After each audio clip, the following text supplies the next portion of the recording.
Okay, hello everybody. Wow. Hi. I saw some folks showed up a little bit early, so thank you. Better to be early than late. So yeah, all right, let's hop on to mute if everybody doesn't mind, because I love your dogs, but it's probably not good if we all listen to your dogs and your doorbells and all the other things, right? So if everybody can just put themselves on mute, and we're gonna hop in here. So yeah. So this is the Legacy Letter Workshop. And I don't know if anybody, I think Alicia, you might have been here for it when we did it in the past, but this was so powerful that I decided to bring it back. Alicia, were you there for it when we did it a couple of years ago?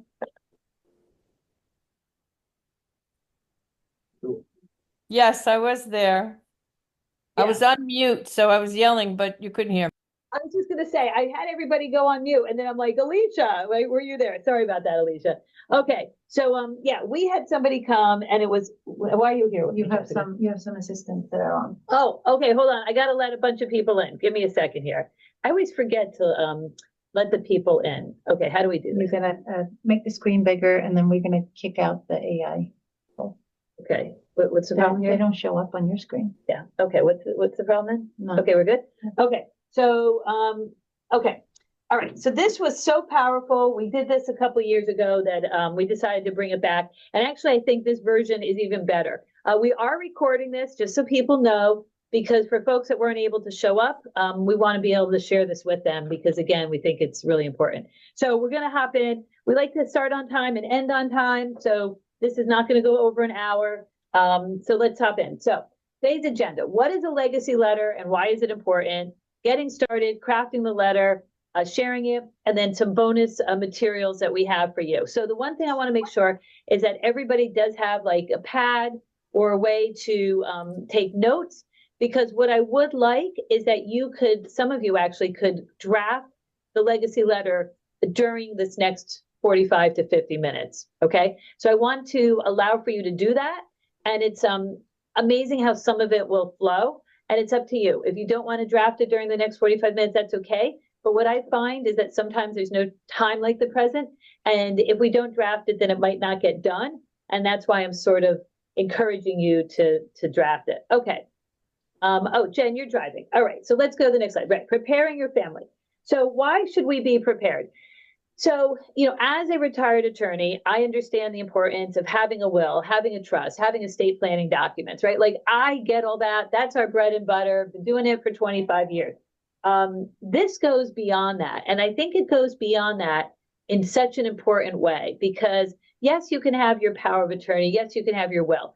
But if you're leaving your, favorite chair to one child, another child might be a little bit upset about that. And it doesn't even have to do sometimes with the dollar amount. I can't tell you how many times I've had clients come to us who have plenty of money, but like the favorite china went to the sister-in-law, or the sister, whomever, and they're like legitimately upset. And yet the client could buy that china set 10 times over, 1,000 times over.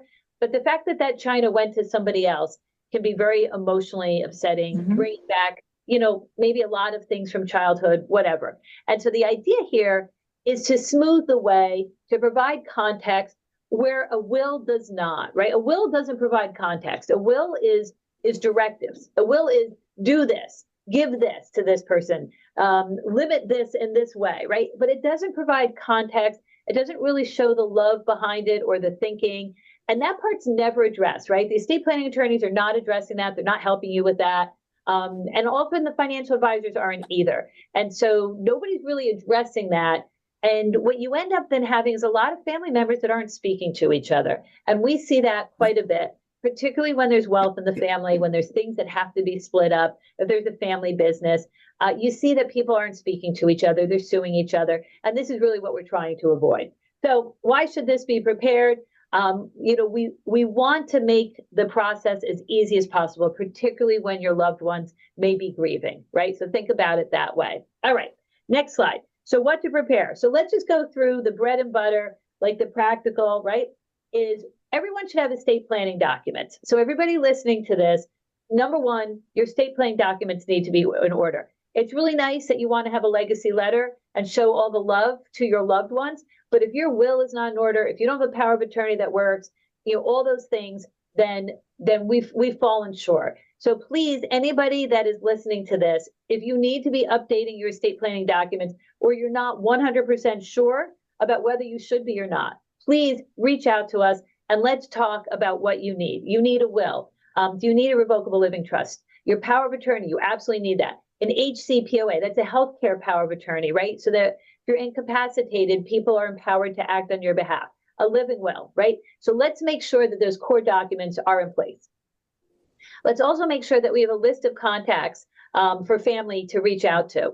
And so, again, we want to make this as easy as possible. So whether it's a binder, whether it's a list, remember, anything that's electronic may be hard for loved ones to access. So although we love to keep things electronically, if they don't have the password, and there's a whole area of law, by the way, that's popped up around password and transferring that on is part of your will. Okay, that's like a whole thing now. So you want to make sure that that's accessible, that there's a drawer or a place that people will go and they know to go there. And it says, here is my financial advisor's name. Here is my attorney's name. Here is my tax preparer's name, right? Here's where I'm keeping my documents, right? So let's try to make this process as easy as possible. And then burial arrangements. And again, today, people are getting a lot more flexible in how they're approaching this. Let's make sure we're communicating that as much as possible. And then again here, the funeral arrangements, our list of assets, income sources, liabilities. So we obviously have a lot of that information here, but for some of you, we don't have everything, or maybe it's not completely updated. And so we're just encouraging you, again, whether it's a binder, whether it's a folder, whatever it is, that we make this accessible. All right. Obviously, we're going to work very closely with the people that you designate, and we have a long history of doing that. But you want to get them from point A to point B as easily as possible, right? Good. Okay. Keep going here. Insurance coverage. This one's a tough one, right? A lot of times people are digging around. I know mom said she had insurance. She had this policy, but I don't know about this other policy. There is, trillions of dollars of money out there that is unclaimed. And there's actually an unclaimed property site that I think there's close to $2 trillion is in it, precisely for reasons like this. And so we want to make sure if you've got insurance policies, yes, we hopefully know about all of them. And if the proper people step forward, we are going to share that information and we're going to be a big support to your family. But ideally, you have these things, again, in that drawer, in that folder. Maybe it's as simple as the financial plan we've created for you that's listing all these things. And as long as we have them all in the plan, then maybe it's even as simple as that. But we need to have something, right? A social security number, safe deposit box. We do not want to store things in the safe deposit box. I know it seems like an oxymoron, but your family cannot access the safe deposit box in many instances. And so we need to be sensitive to that. Trust and trustee information, online accounts, passwords, which we talked about, and then our beloved pets, right? We want to make sure that Maxie, that Philly, we want to make sure that all of our loved four-legged friends are also taken care of, right? That's actually of critical importance. All right. Debbie, sorry, I just wanted to add here, just one thing that we like to remind you guys of are the password storage sites. We use 1Password, there's TrueKey. I think it's just super beneficial to save all your passwords because all this stuff, like even insurance policy things, they have online accounts for that stuff now. So if you have your password saved, it could really help you and they're really affordable. So yeah, we have a couple that we use here, but I would just like to remind of that. I think that could really store everything nicely in one place as well. Yeah, my apologies, Jen. I realized I think you were supposed to talk people through this section, and then we just turned it on, and I just started going. So sorry, Jen. It's okay. It's okay, Debbie. You're doing a great job. I was like, I'll add in my few things here. Things that I missed, Jen, because now I'm like, no. Yeah. You of course, Debbie, you did amazing, but I just wanted to point out the password thing here. Okay, I'm sorry. I'm just like, oh, it's showtime. Here we go. And then sorry. All right, sorry about that, Jen. Okay, so what to prepare the emotional. So this is the part that we're like focusing more on today, right? So to be clear, We talked about the fundamentals. We absolutely need to cover those, and we are here for you. But today is really more focused on the emotional part. And like I said, we've seen it so many times, families with plenty of money that are fighting estranged relations, jockeying for a position. And that's really what we're trying to avoid. So the idea here is writing a personal letter for individual family members, right? That's really the crux of what a legacy letter is. So the next slide is just as an aside. Carson, our RIA, has put together a number of materials that are really cool that helps you to organize a lot of the things that we talked about. So in the event of my death, Jen, on this final thoughts, is this a way that they could organize like some of this insurance policies and things like that? Yeah, so this one's actually really great, which we'll send after the webinar, but it does compile kind of all the financial aspects as well as leave some spots for the actual legacy letter and things. So if you want everything in one, I think this is a great resource for that. Okay, and Yeah. it's like the credit cards and like all that Yeah, stuff. yeah, all the professionals, contact info and things like that. Yeah. Yeah, I just love that. So, sometimes it's hard to build or create things. So you're like, oh, okay, she wants us to write all this stuff down. And you might remember to write down the bank account, but maybe you forget to write down, I don't know, life insurance policies. So what's nice about a guide like this is it's super accessible and it's organized for you so that you're not going to forget this stuff. So like Jen said, this is going to be sent to all of you afterward. And I encourage you then to be filling this out and make sure that your executor, your children, your loved ones, whoever, make sure that they know where to find this. Okay. And probably good to update this when there are changes, because that's the other thing we see is like, oh, yeah, I wrote this down. Oh, when did you write it down? Oh, like 15 years ago.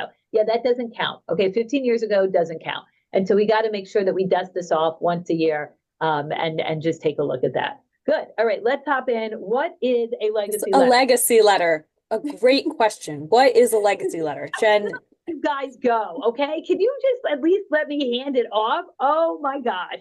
Oh my gosh. So this is Caroline's turn to talk. And so Caroline, then take it away. What is a legacy letter?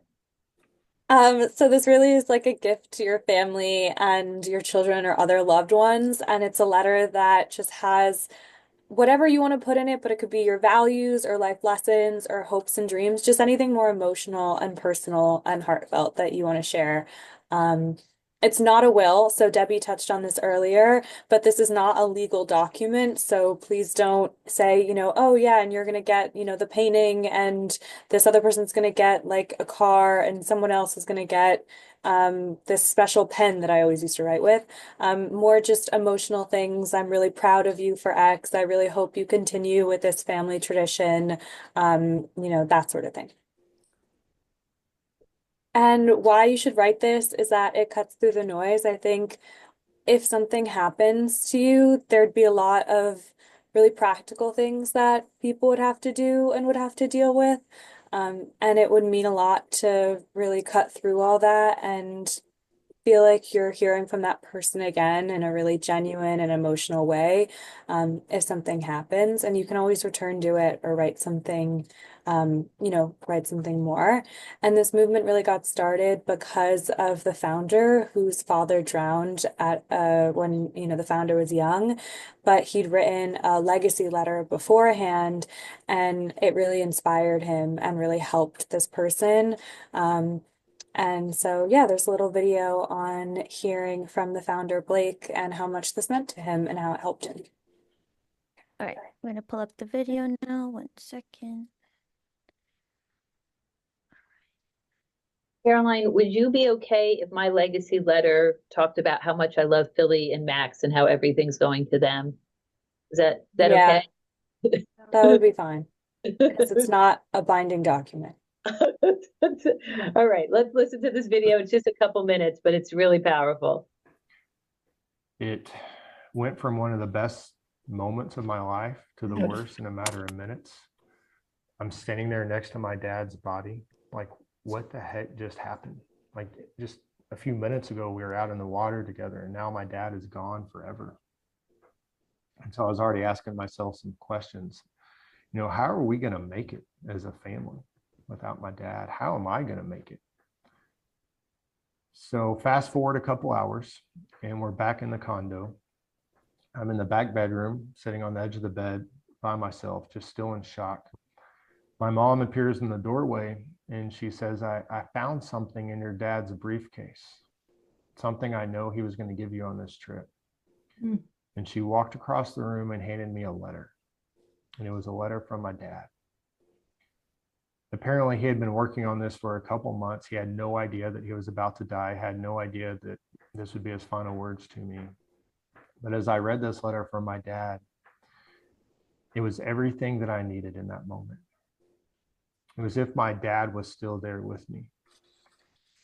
His letter gave me a sense of peace,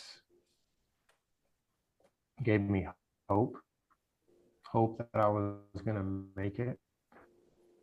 And then I just felt so loved. Like, do not tell me that my dad did not love me.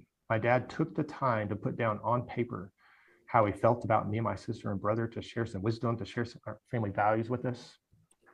My dad was a man of faith. And so as I get to this last line of this letter, I really believe only God allowed my dad to write this, but he wrote, he said, as you're being faithful to the Bible, you're often going to find yourself in the minority here on earth.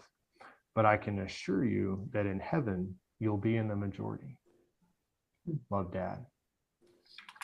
I remember reading that thinking, I'm going to see my dad again. And so for the next 12 months of my life, as I grieved really hard, my dad's letter absolutely helped me get through that time. And I had some people even tell me, some professional counselors at the end of the 12 months, like, Blake, you grieved this really well, like compared to most people. And there was times where my dad's words and his letter really protected me. I would start to go down the road of, man, was this my fault? Like, what if I wasn't with my dad? We wouldn't have gone out that far. Could I have done something different to try to get my dad to shore quicker? And it was almost every time I started to go down that road, there was my dad, like his voice right there saying, this wasn't your fault. This was just an accident. And so I never experienced survivor's guilt. I cannot imagine my life without this letter. And so as I graduated from college with my accounting degree, and then got married, and then started having kids, through the ups and downs of all of that, there's my dad's letter continuing to guide me. I would go back to it. And so it was when my kids were really young. They're still young. They're 7, 5, and 2 now. But I really wanted to step into my responsibility as a dad. One of the things that my dad talked about in his letter was just be faithful, be a faithful person, be faithful to your responsibilities. I want to be faithful to the responsibility that I have as a dad. And so I'm like, what am I going to do here? I know what I'll do. I'll write him a letter. If anyone knows the value of a letter from their dad, it's me. And so as I'm writing this letter to my children, I pull out a blank sheet of paper and I'm staring at this thing and I'm like, what the heck am I going to write? And I quickly saw why there were so many people that don't have a letter like this from their dad or their mom, because it's not easy to write. And so as I went through the process of writing this letter, I ended up doing a lot of research, really trying to understand what my children need to hear from me. And my conviction really grew for my role in their life, for this letter, for the words that I speak over them. I really believe that the most powerful words spoken on the planet are spoken by a father and spoken by a mother. There's things that I could say to my children today that could absolutely wreck their life. You guys could say the same thing to them and it might hurt their feelings a little bit, but they would get over it. But if I say it, they're going to need some counseling. And I shudder to even think about accidentally saying those words. But on the flip side, there are things I can say to my children that could bring confidence into their life like nobody else can. There's words that I can say to help my children be more resilient, to help them reach their potential in life. And so I know, like, man, I want to make sure that those words are in this letter. And so as I finished it, I have to say that it felt really good to finish this letter. I knew I'd created something of value for my children. And I also realized, I did this for my kids, but man, I needed to write this letter. That's nice. Yeah. All right, Debbie, I'm gonna go back to the slides, but back to you. Sure. Okay. So let's talk about writing the letter. So all of you should have like a pad or your iPad there, so that you can take some notes. And so the first thing is how to write a good letter. You want to be authentic, share how you feel, write the way you speak. And yeah, brevity, brevity is helpful here, right? So it's not going to be 2 sentences. It is going to be longer than that. But it doesn't necessarily need to go on for pages and pages. It is emotional. So when we had this event at my home a couple of years ago, I don't know if it was 2 years ago or 3 years ago, I got really choked up when I was writing my letter, and he was coaching us through it on this like 1 hour long video. So it is emotional, right? You're contemplating, you're not around, your loved ones are reading this. What do you want to share with them? So it is an emotional experience. You want it to be heartfelt. We're not striving for perfection here. We are trying to write from the heart. So, I think sometimes your first draft on something like this, you just want to be authentic. And how to write the letter. So here's how we're going to start. And this is just like building anything else. There are like sort of building pieces for this, and we're going to start going through the building pieces. And so for those of you that want to write the letter, well, let me ask you, because it's a small group, just raise your hand. Are you interested in writing the letter over the next 30 minutes?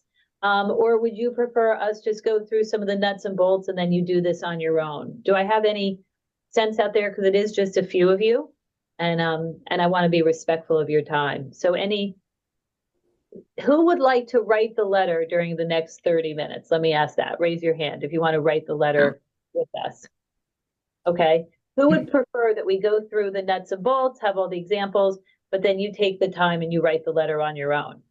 Yeah, raise your hand. Yeah. Okay. All right. So then what we'll end up doing is I'll end up probably going a little bit more quickly, because what they did when we had this session at my home is he allowed the time for you to write that paragraph, let's say, and it would be like quiet, you'd write your paragraph. And again, there's different building blocks to the letter. And so obviously it takes a little bit more time. So we're basically going to walk you through this. You're going to get the deck. And all this, then I would have coached you through it, right? Is everybody okay with that then, that we're not drafting the letter now, right? I want to make sure we're okay with that. Yes. Okay. All right. So here's the letter outline, right? So these are your 8 parts of the letter, right? And yeah. You see that in here. So we're going to now go through each of them because we do break it down. And what's really great about it is he gives you the prompt. Okay. And I ended up copying a lot of his prompts, and I'm a pretty proficient writer. I'm writing all the time. Most of you know that. I usually don't need coaching, but I've never written a legacy letter. And so I ended up taking a lot of his prompts, and it felt very authentic. And so you have the introduction, right? So the previous slide showed you, the 8 sections, right? So the first one is the introduction. Why are you writing this letter? Okay. And this first 2 sentences, to me, were just so powerful that, I felt comfortable basically including these first 2 sentences, right? Because, I think we don't say this enough, right? We don't tell people how much they mean to us and how much we love them. And so I actually was very comfortable starting off with these 2 sentences. Okay. And then this next couple sentences, I don't really need you to plug us there, so you don't need to include that part. But I feel like those first 2 sentences have universal applicability. Now, if you want to change that to a way that you would express it, that's great too. But this is a really nice start. Just telling your loved ones how much you actually do love them, right? How much you do love them. And by the way, that's never stated in the will. The will can be 30, 40 pages long, the trusts, all that stuff. That's not stated anywhere in those documents, right? All right. The next slide is the apology. Approach from a place of humility, and take responsibility. So part of The whole thing? Yeah. Oh, good. You know, none of us are perfect as parents. One of the things that I say is that there's no rule book, right? There's no great guidebook. And I think those of us out there who've been parents long enough know that it is a humbling experience every single day. You're messing up every single day.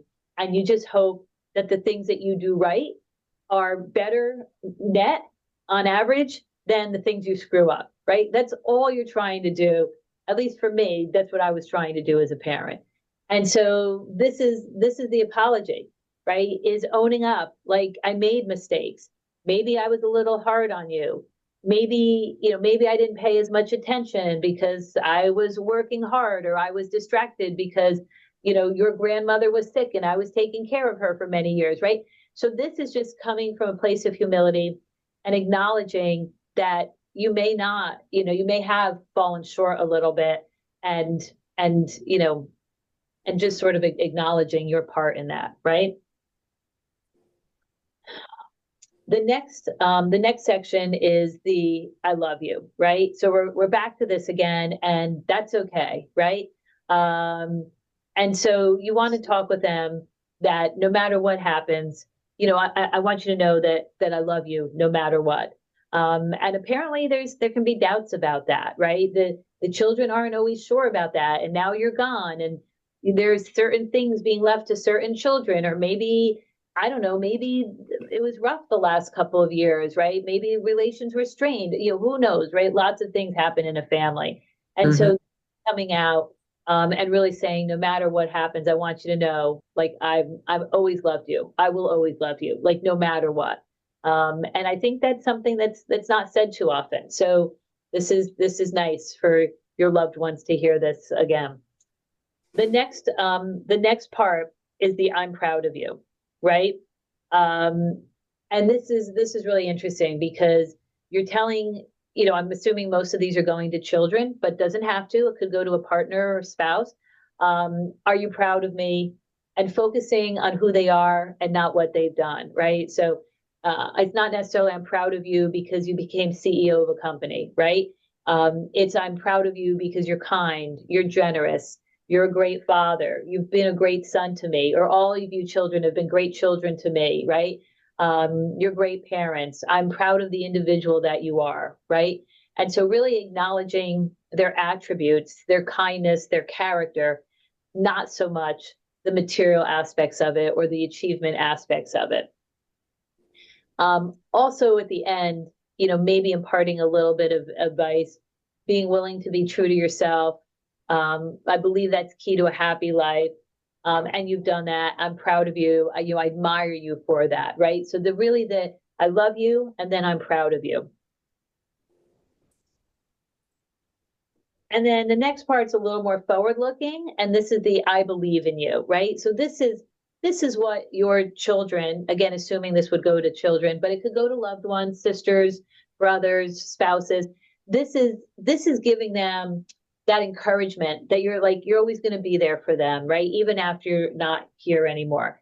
I want you to know I believe in you, right? No matter what happens, what curveball is thrown, you're going to make it. You've got what it takes. Like, these are the types of words that will stay in their hearts forever, right? You write this letter to your sister or to your mother, like they're always going to remember these words. This letter is going to be in their top drawer of their bureau, right? This is going to be a very important keepsake. So you want to share, like, I believe in you. Life can be hard, but I know that you can make this through. You're strong, you know, and you're, you know, that love is there for you, right? And then the next section is, in certain respects, maybe one of the longest sections, depending on how you decide to handle it, and that's the memories section. And so they're saying come up with 4 or 5 memories that tell a story that serve the recipient, right? And so what is that? Maybe that's talking about family vacations that are really special to your family. Maybe you went to the beach every summer together, right? Maybe it's sports and you shared, like, going to Yankees games all the time or whatever, right? So what are the things that drew you close to the recipients of this letter or the recipient, right? What are the memories that you shared that you sort of want that enduring bond to be, right? Is that while you're gone, right, what do you want to leave with them? The memories, the connection that they just, feel that in their heart. And that could be so many things, right? That could be going to the zoos together. That could be training your dog or buying puppies throughout the years, right? I mean, it could be so cooking together, baking, it could be so many things. And so think about what those memories are that you want to make them indelible, essentially. And then the advice. What's the advice? And, we've done a great job so far of being humble, of saying several times how much we love you, saying how much we believe in you. Now we shared some memories, right? Like everything here is super positive, super uplifting, and definitely not judgy. So with the advice, right, we want to show humility. We definitely don't want to be heavy-handed here, right? So this is probably not the time to do, as we call in my family, heavy executive functioning, okay, EF. That might be a little bit of a turnoff to the folks reading the letter, depending on who they are and what the situation is. But it might not be such a bad thing if we give some gentle, loving guidance, right? So I want to share with you some things that helped me through difficult times. I've made a lot of mistakes, but here's some things that I would share with you if I could go back and do things a second time, right? So let's be humble. Let's not be heavy-handed, right? Let's end on a super positive note, because you want this to be something that they carry around with them, for the rest of their lives, right? But not such a bad thing to, share some gentle guidance, right? From a place of humility. And then the last section is the closing paragraph, right? So let's sum up a little bit what we've written. What are some hopes for the recipient, right? And what is something you've always said in life? Do you have a favorite quote, a favorite reminder that you want to leave them with? And let's do that. And, let's then sign the letter. So that's the closing paragraph. And then we need to give the letter. Okay, so now we've finished the letter. Now we need to give it. So we want to give it in a meaningful way, right? We want to be purposeful. We don't want to just, hey, guess what? I wrote this letter, blah, blah, blah, right? So this is really impactful. This is heartfelt. This is momentous.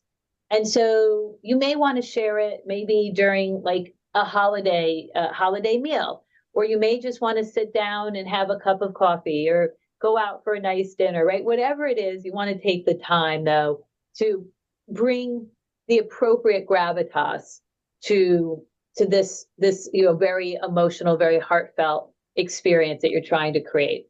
And one of the things they mentioned is that you could video yourself reading the letter. So this is something that, we wouldn't have thought about, even 5 years ago, right?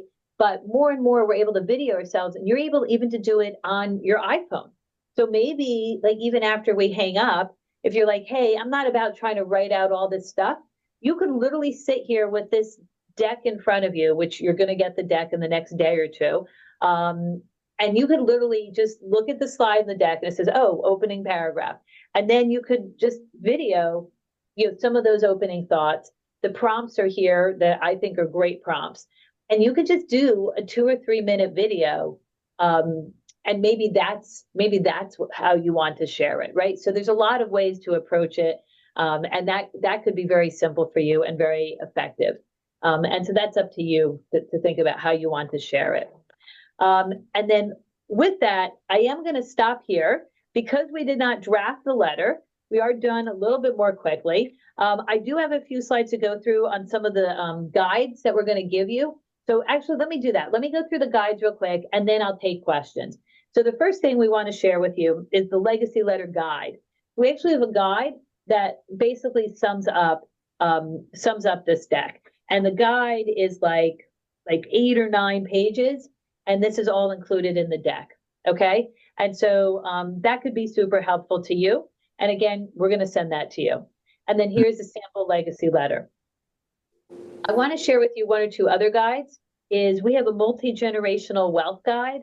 And so more and more as our clients age and as I age, we're thinking about the next generation and the estate planning and the tax planning and, just making sure that there's a smooth transition within the family. And so we've put together a multi-generational guide that we're also going to share with you. We're happy to meet with you and to meet with your family when we do have those meetings. So always remember, we want to look out for you. And if that means including your loved ones, then we're happy to, be a part of that and support that.